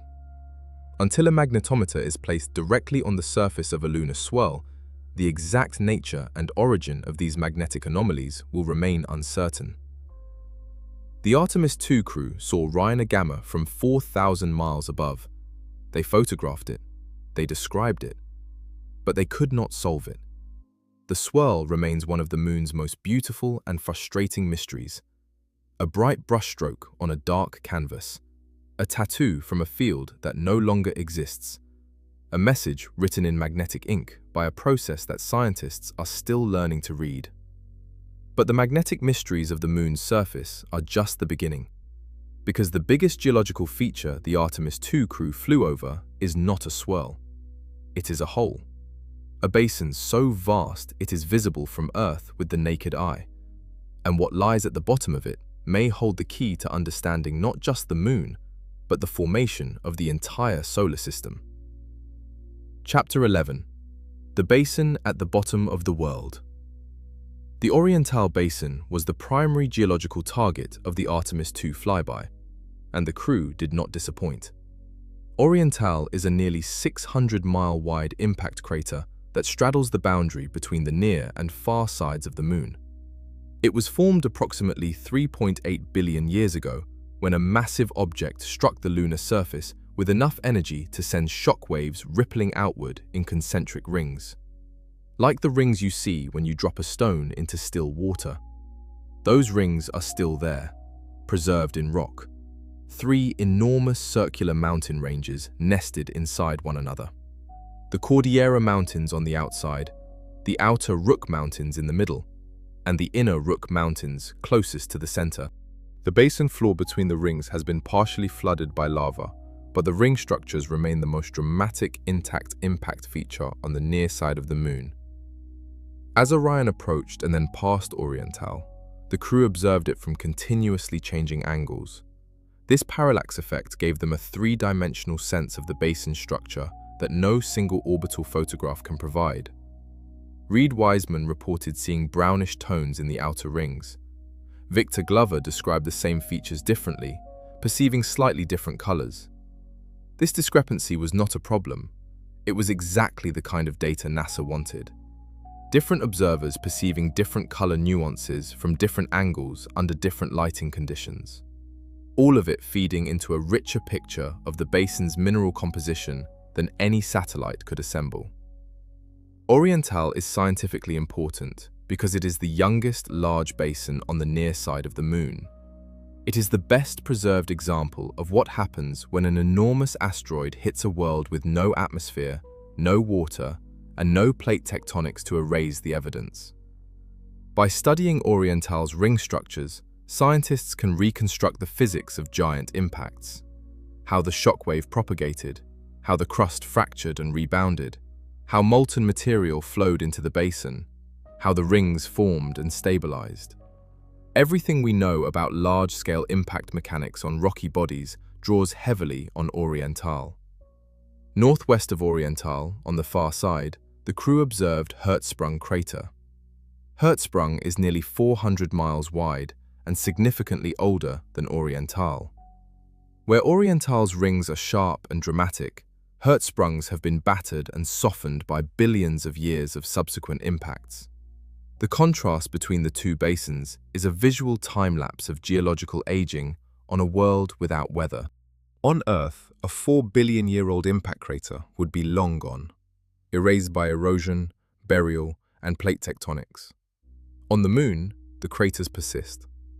They degrade slowly through the accumulation of smaller impacts, each one chipping away at the original structure. Hertzsprung shows what Oriental will look like in another billion years. But the most significant basin the crew glimpsed, even if only briefly, was not Oriental or Hertzsprung. It was the South Pole Aitken Basin, and it is one of the most extraordinary features in the entire solar system. The South Pole Aitken Basin, often abbreviated SPA, is a colossal impact structure on the far side of the Moon. It is approximately 1,550 miles across and 5 miles deep. To put that in human terms, it is wider than the distance from New York to Denver and deeper than any ocean trench on Earth. It is one of the largest known impact structures in the solar system, comparable in scale to the Hellas Basin on Mars and dwarfing anything on Earth. The SPA is so large that when the asteroid or comet that created it struck the Moon, it may have punched entirely through the crust and into the mantle below. The basin floor may contain exposed mantle material, rocks from deep inside the Moon that were blasted to the surface by the force of the impact. If scientists can get their hands on those rocks, they can learn about the composition of the Moon's interior, the thermal history of its mantle, and the conditions that existed in the inner solar system during the period of heavy bombardment roughly 4 billion years ago. China's Chang'e 6 mission did exactly that. In June of 2024, the robotic spacecraft landed inside the South Pole Aitken Basin and collected the first ever samples from the far side of the Moon.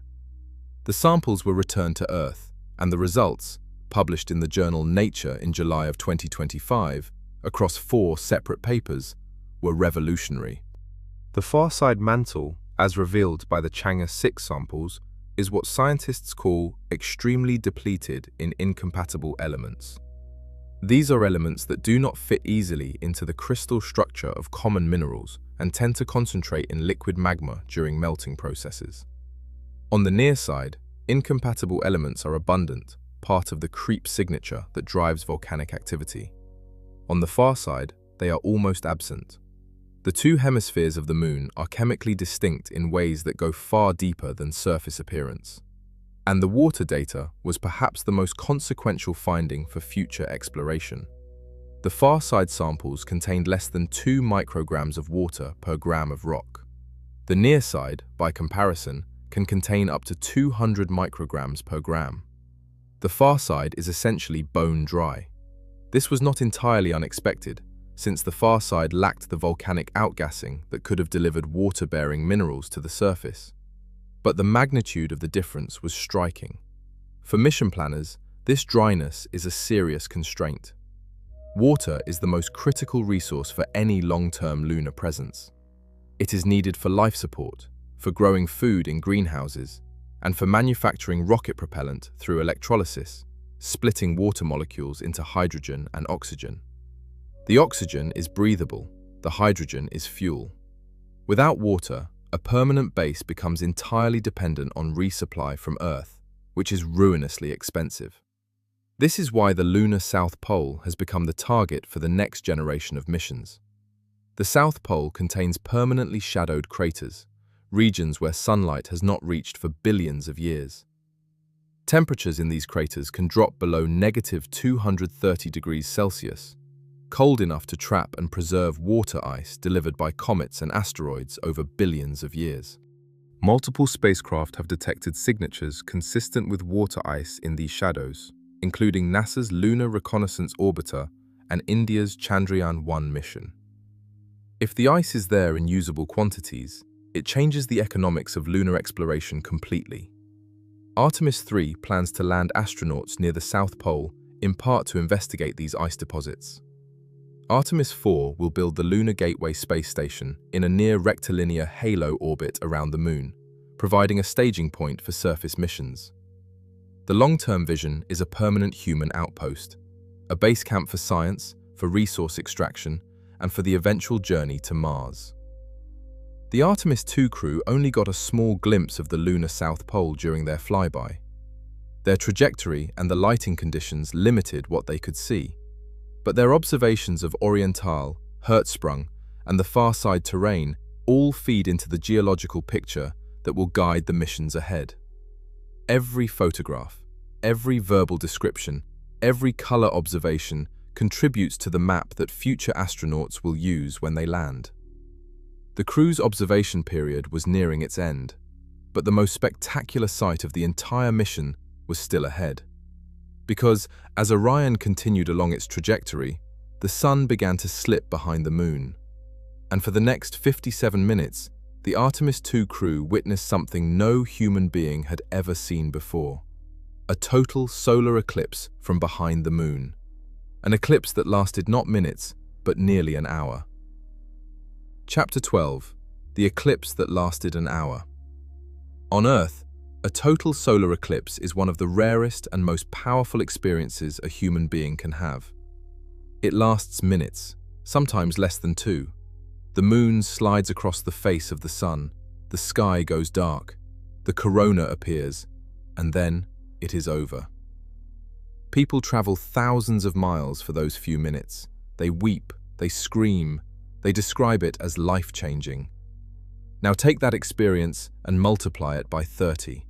At 8:35 post-meridium Eastern Time on April 6, 2026, from Orion's perspective, the Sun began sliding behind the Moon. The crew had been briefed. They had been prepared. They had eclipse glasses ready for the initial partial phase, when the Sun's disk was still partially visible. For the first 2 minutes, they wore the glasses to protect their eyes from the blinding solar surface. Then, the Moon slid fully over the Sun. The disk disappeared, and the corona appeared. Reid Wiseman spoke first. "It is indescribable," he said.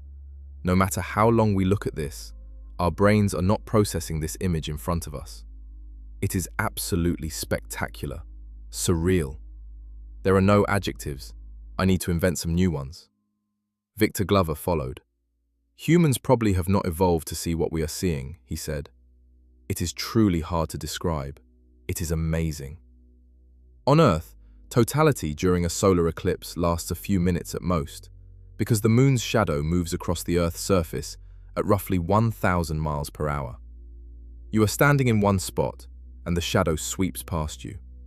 From Orion's perspective, the geometry was completely different. The spacecraft was moving in the same general direction as the Moon relative to the Sun. The alignment held and held and held. Totality lasted from 8:35 to 9:32 post-meridium. 57 minutes. Nearly an hour of the Sun's disk completely blocked by the Moon, with the solar corona visible the entire time. The corona is the Sun's outermost atmosphere. It extends millions of miles into space and is only visible during a total solar eclipse, because the sun's surface is so overwhelmingly bright that it drowns out the faint corona under normal conditions. From Earth, the corona appears as a white halo around the black disk of the moon. From Orion, 4,000 miles above the lunar surface, the corona wrapped almost entirely around the moon. The crew described streamers, long structures of solar material extending outward from the sun like filaments or tendrils. Glover compared them to baby hairs, fine, delicate, luminous threads radiating into the blackness. And then Glover found the metaphor that captured it. "If you have ever seen the spotlight off the top of the Luxor at night in Las Vegas," he said, "this looks like what that wants to be when it grows up." The Luxor spotlight is a 42 billion candle power beam that shoots straight up from the top of the hotel pyramid, visible from space. Glover was saying that the solar corona made that beam look like a flashlight. During the eclipse, the crew made several additional observations. They spotted multiple planets: Venus, Mars, Saturn, Mercury, all visible as bright points against the darkened sky. Hansen noted that the sun was illuminating the entire perimeter of the moon during the eclipse, highlighting topographic features along the lunar edge from a unique angle. Glover reported that the crew also observed 2 meteors during the eclipse, not impact flashes on the moon's surface, but actual meteors streaking through space. These would have been tiny particles of debris burning briefly as they interacted with the diffuse solar environment, or simply reflecting sunlight as they passed through the field of view. The crew also searched for 2 additional phenomena during the eclipse. The first was zodiacal light, a faint glow caused by sunlight reflecting off interplanetary dust particles that fill the plane of the solar system. The second was lofted lunar dust, microscopic particles that are electrostatically levitated above the moon's surface by the sun's ultraviolet radiation. This phenomenon was first observed during the Apollo missions, when astronauts and unmanned spacecraft detected a mysterious glow along the lunar horizon at sunrise and sunset. The dust particles are charged by solar radiation and repelled from the surface, floating just above it in a thin cloud. During the eclipse, with the sun blocked, the conditions might have been right to observe these dust particles silhouetted against the faint coronal light. There had also been hopes that Comet C/2026 MAPS might be visible during the eclipse. Comets near the sun can sometimes be spotted during totality because the corona provides just enough illumination to reveal their tails. But this particular comet did not survive its close approach to the sun on April 4th. It broke apart before the flyby. And then there was the Earthshine. This was perhaps the most unexpected observation of the entire eclipse. Wiseman said he did not anticipate just how much sunlight would still illuminate the moon from behind. The source was not the sun, it was Earth. The daytime side of our planet reflects sunlight outward into space. Some of that reflected light reaches the moon and illuminates its night-side surface. This is the same faint glow you can see from Earth when you look at a crescent moon, and can just barely make out the dark portion of the disk. From Orion's perspective, with the sun blocked and the crew's eyes adapted to the darkness, Earthshine was startlingly bright. Glover described it. "The Earth is so bright out there," he said, "and the moon is just hanging in front of us, this black orb." He reported that Earthshine was bright enough to see surface features on the night side of the moon. The light from our own planet was illuminating another world clearly enough to make out detail from thousands of miles away. Think about that for a moment. The crew was watching our planet light up the moon. Not the sun, Earth. The reflected glow of 8 billion people's home was painting the lunar surface in a faint blue-white wash, visible to the naked eye from 250,000 miles away. It was as if the Earth was saying, "I am still here. I am still bright. Even from this far away, you can see me." The eclipse ended at 9:32 post-meridium. The sun began to reappear from behind the moon. The crew put their eclipse glasses back on. Kelsey Young radioed up one final time from the science evaluation room. "I cannot say enough how much science we have already learned," she said. "You really brought the moon closer for us today." The observation period was over. The flyby was complete. The crew began preparing for the 4-day journey home. But one more message came through that captured the spirit of the entire day. Capsule communicator Jenny Gibbons told the crew that all the flight controllers in Houston had flipped their Artemis II mission patches around. On one side, the patch showed the Artemis II logo with Earth in the foreground and the Moon in the distance. The controllers turned them over. Moon in front, Earth behind. "We are earthbound," Gibbons said, "and ready to bring you home." The perspective had shifted. The Moon was no longer the destination, it was the vantage point. And the crew was heading back to the small, bright planet that had been lighting up the darkness the entire time. Chapter 13. Jim Lovell's Neighborhood. Jim Lovell flew to the Moon twice. The first time on Apollo 8 in December of 1968. He and his crewmates, Frank Borman and Bill Anders, became the first human beings to leave Earth orbit, travel to another world, and see the far side of the Moon with their own eyes. It was Christmas Eve. They orbited 10 times. They read from the Book of Genesis during a live television broadcast. Bill Anders took the Earthrise photograph. The mission lasted 6 days.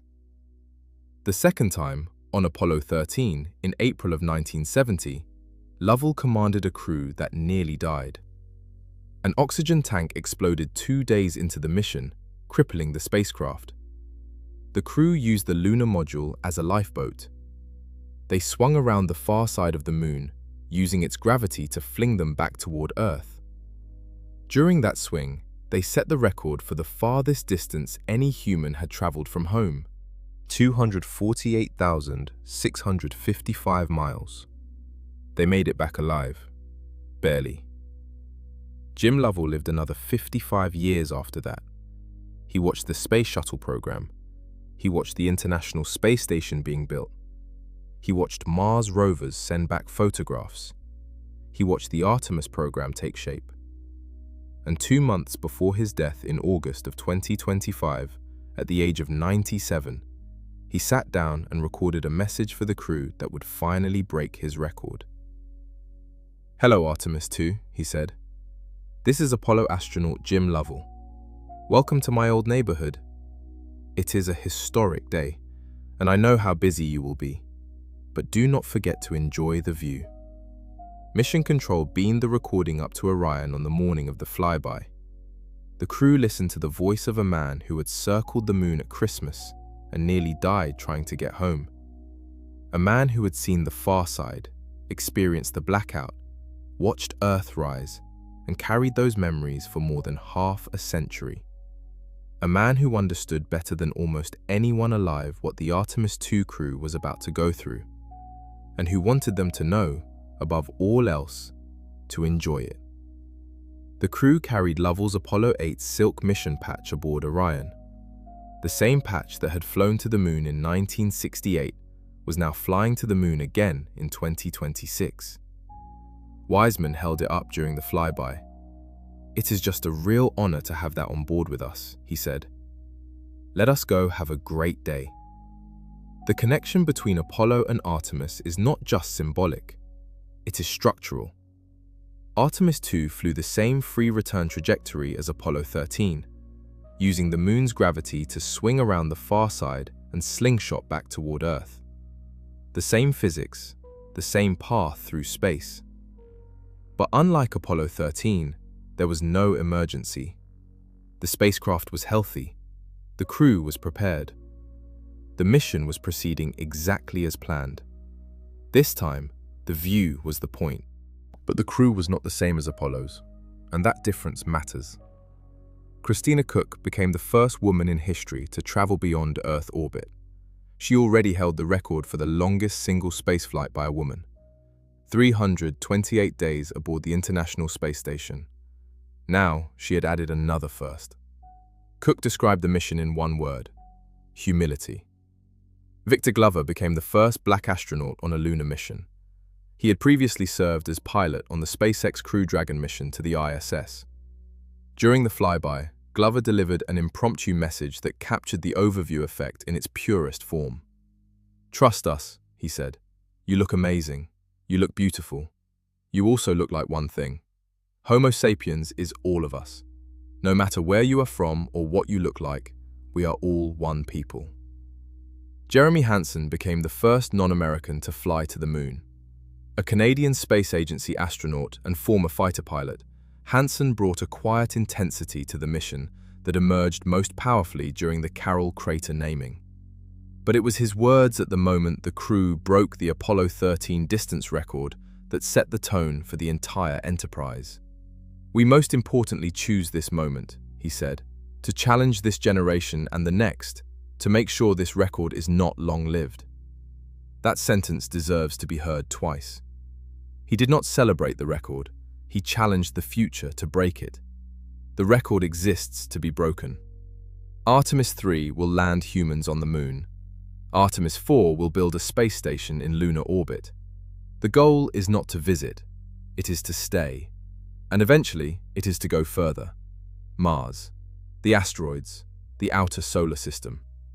Hansen was not commemorating an achievement, he was issuing an invitation. The Artemis 2 crew represents something that Apollo never did. Apollo was extraordinary, but it was narrow. All Apollo astronauts were American, all were male, all were military test pilots. The brilliance of what they accomplished is beyond question, but the demographic uniformity of the program reflected the era in which it was born. Artemis is different. A woman, a black man, a Canadian, and an American commander who lost his wife and raises his daughters alone. The crew looks more like the world than any previous deep space mission. Glover put it best. "We call amazing things that humans do moonshots for a reason," he said, "because this brought us together and showed us what we can do when we not just put our differences aside, when we bring our differences together." At 252,756 miles from Earth, 4,111 miles beyond Apollo 13's record, the Artemis 2 crew became the humans who had traveled farthest from home. They did it together. They wept together. They ate maple cream cookies together behind the moon. They named a crater after a woman who could not be there. And they began the journey home. The splashdown is scheduled for April 10th in the Pacific Ocean off the coast of San Diego. The crew will be recovered by the USS John P. Murtha. They will undergo medical evaluations. They will be flown to Johnson Space Center in Houston. They will debrief. They will share their data. And then they will try to describe what they saw. They will fail. Not because they lack eloquence, because the experience exceeds language. Wiseman said it himself. "There are no adjectives. I need to invent some new ones." Glover said, "Humans probably have not evolved to see what we are seeing." Cox said, "Humility." Hansen said, "Make sure this record is not long-lived." And Lovell, from beyond the grave, said its simplest of all. Do not forget to enjoy the view. Chapter 14. Do not forget to enjoy the view. The moon is 238,900 miles away on average. It takes light a little more than a second to get there. It takes a spacecraft about 4 days. It takes a lifetime of training and a decade of engineering and the combined effort of tens of thousands of people to send 4 human beings on the journey. And when they arrive, when they float above it in a capsule the size of a large closet and look down at a world that has been silent for 4.5 billion years, they see something they were not prepared for. They see how fragile everything is. Not the moon. The moon is fine. The moon has been fine for longer than life has existed on Earth. It will be fine long after every human city has crumbled to dust. The moon does not care about us. It sits in its orbit, tidally locked. One face always turned toward us. One face always turned away, absorbing meteoroid impacts by the millions, grinding them into its surface, wearing the scars of 4.5 billion years of cosmic violence without complaint. The moon is patient in a way that nothing human can comprehend. What is fragile is us, our planet, our presence. The thin membrane of air and water and life that wraps around a small rock orbiting an average star in a galaxy of 400 billion stars in a universe of 2 trillion galaxies. From the surface, that membrane feels infinite. From the moon, it does not. From the moon, it looks like what it is: a film, a breath, a blue mist clinging to a rock. Every astronaut who has ever seen Earth from space says the same thing. The borders disappear. The conflicts shrink. The arguments that consume our days down here become invisible from out there.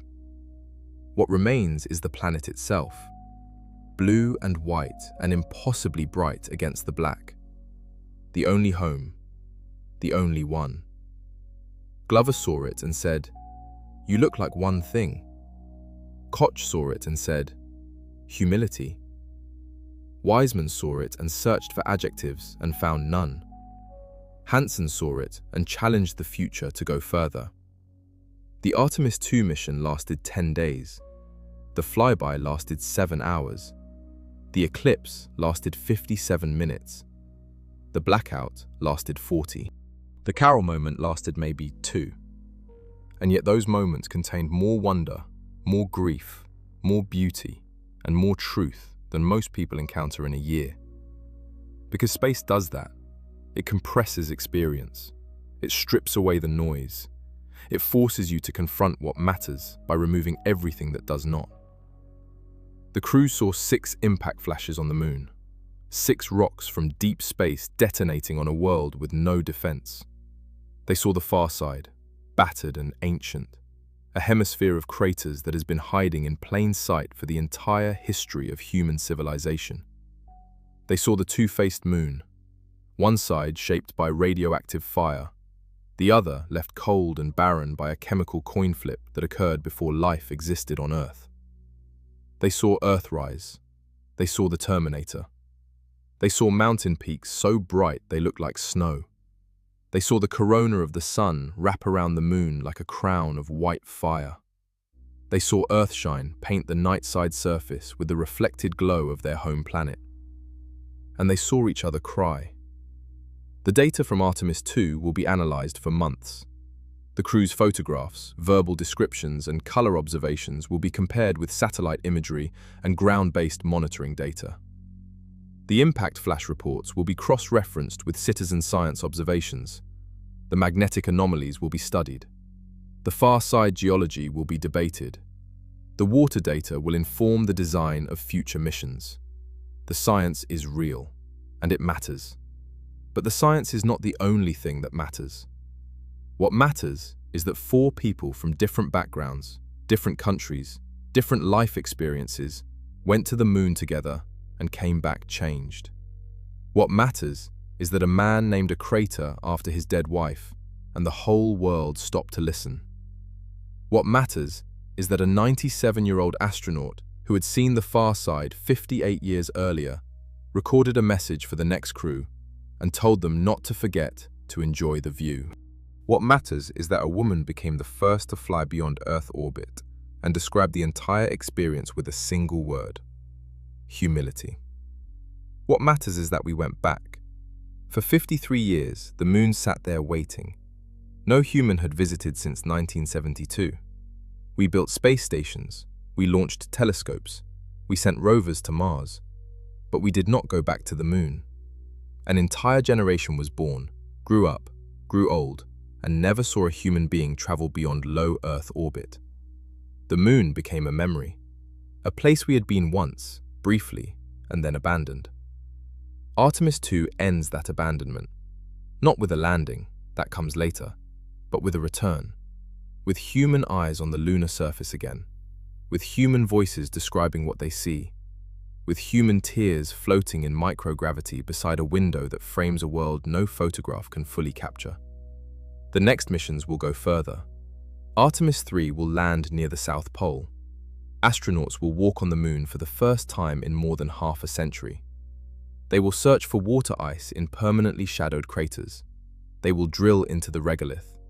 They will set up instruments and collect samples and stay for days instead of hours. Artemis 4 will build the lunar gateway, and beyond that, the long road to Mars. Each step requires what came before. Artemis 2 proved that the Orion spacecraft can carry humans to the moon and bring them home safely. It proved that the Deep Space Network can track them. It proved that Mission Control can manage the blackout. It proved that the heat shield can survive re-entry. And it proved something no engineering test can measure. It proved that the experience of going to the moon still has the power to change the people who do it and the people who watch. In the quiet hours after the flyby, as Orion began its 4-day coast back to Earth, the crew floated in their cabin and looked out the window. The moon was behind them now, shrinking. The sun was ahead, and Earth was growing brighter with every hour.